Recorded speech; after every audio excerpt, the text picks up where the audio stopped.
Need to hide a face in your video fast without plugins? In this video, I'll show you the easiest and most reliable way to blur a face in Adobe Premiere Pro. First, select your video clip, go to the Effects panel, search for Gaussian Blur, and apply it to the clip. Next, open the Effect Controls panel and set the blur amount to around 60.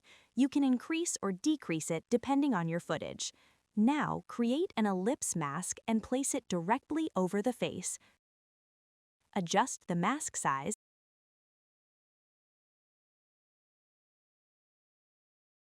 and add mask feather if you want a smooth, natural blend. Then, move the playhead to the start of the clip and turn on Mask Path keyframes.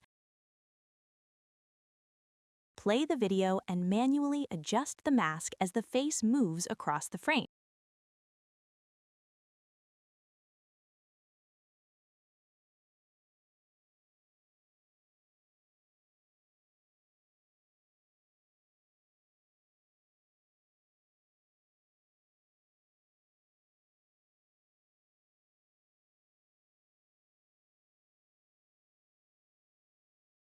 And that's it. This method is perfect for privacy, client work, and professional video editing in Premiere Pro.